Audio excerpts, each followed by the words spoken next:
guys, welcome back to the channel. In today's video I'm sharing with you a shelf-stable recipe for an oat bar which is perfect for us preppers. It is very good for long-term preparedness and is shelf-stable for up to a year. The other benefit of this, guys, is full of carbs, it's full of protein, it's full of fiber, it's full of vitamins and it's full of good oil. So without further ado, let's proceed to the recipe. So guys, for this recipe we'll require 2 cups of oats, 1 cup of oat flour, 1 cup of raisins or any other fruit of your choice. We need 1/4 cup of chia seeds, 1/4 cup of coconut oil.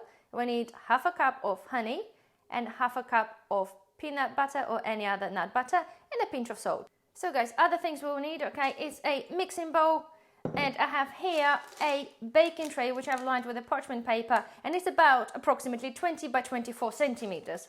So the recipe is very straightforward. And the first thing we're going to do is to mix all the dry ingredients together. So here we go. 2 cups of oats. 1/2 cup of oat flour. Raisins. Seeds.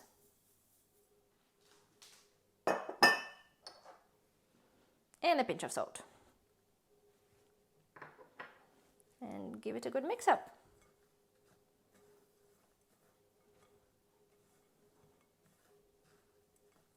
That's good.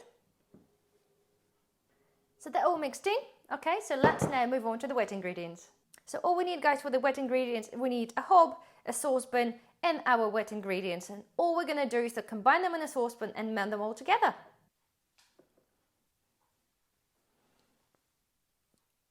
Peanut butter goes in.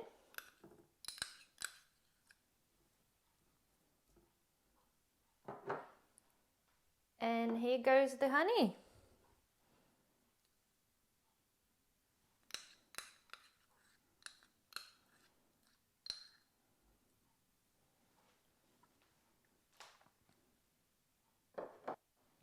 Put the hob on. So give it all a good mix up, guys. The reason we use honey, because honey and coconut oil is actually a natural preservative, believe this or not. At the same time, coconut oil actually acts as a barrier for your long-term storage for the bar. So it coats all your ingredients in oil, so it preserves oxidization, which is normally will spoil your products. So this is the main reason why we're using a coconut oil and honey. This is, guys, what we're looking at, the consistency, okay? All nicely combined together.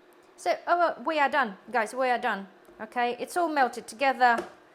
It looks good enough. And the next thing for us to do is to combine it all together. So voila, guys, I have my bowl and I have our wet ingredients, so let's combine.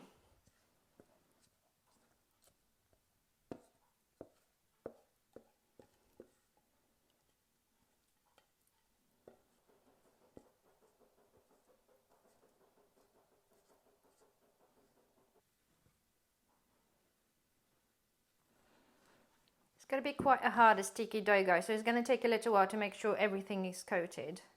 But just take your time. Okay? It's literally very sticky, hard goo. So next thing we're going to do is to put this into our tray. In we go.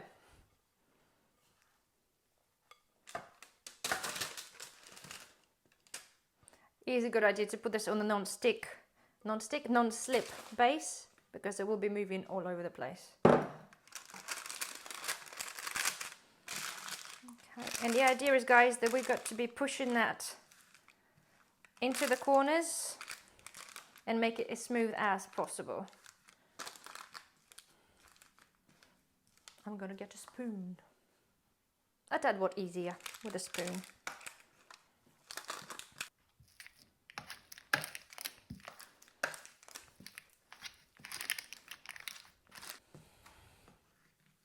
So guys, there we are. It is ready. It is as flat as it could possibly be, so that's good enough for me. So all we're going to do is to put a little bit of cling film on the top and we'll put this in the fridge for a couple of hours. So I shall see you in a couple of hours. So guys, there we are. It is ready.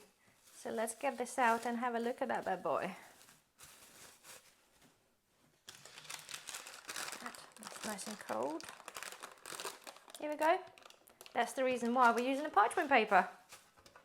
Okay, look at that. It smells great. Okay, so that's what we have now. So let's get it cut and have a look. So let's start from the end, guys.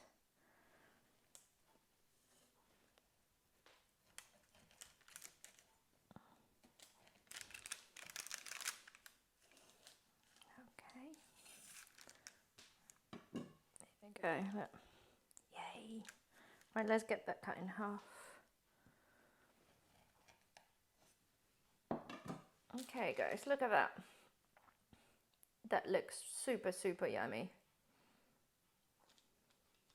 Okay, so let's cut it some more. So ideally guys, we want to get 12 pieces out of this, okay?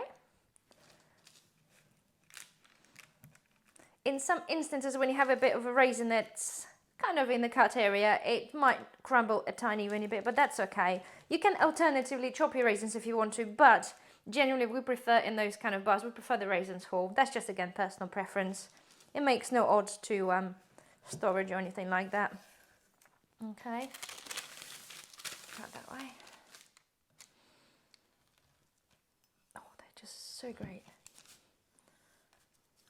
Okay guys, and there we are, 12 pieces, okay? So as it comes to storage, as I did say to you, they are for a long-term storage. Put them in an airtight container. They don't have to go in the fridge, but if you can, you want to. They should last up to a year. However, one thing I must say to you guys, do not ever put those into the Milo bags or the vacuum bags, because they do have moisture in there and they're just not good. They're gonna rot, they're gonna spoil. This is not the way to do it. Airtight container is the best bet. For us guys, they won't really last that long anyway, so I'm just going to put them in an airtight container somewhere on the counter or in the cupboard, and they'll be gone within probably a couple of days anyway. But generally guys, this is honestly a really, really super good recipe in terms of something that we really ought to have as a preparedness, emergency food. If you go camping, you go for a long journey somewhere, they're absolutely brilliant to take with you. As per nutritional value guys, each one of those 12 bars got approximately 250 calories, 6 grams of protein, 30 grams of carbs, between 4 and 6 grams of fiber, 12 and 15 grams of healthy fats, mainly from coconut oil and the nut butter, and about 12 to 15 grams of sugar. So as you can see, they could really pack a punch anyway. So, right guys, well, hopefully you have enjoyed the recipe. Don't forget thumbs up, subscribe if you haven't already, and I shall see you in the next one. Bye bye.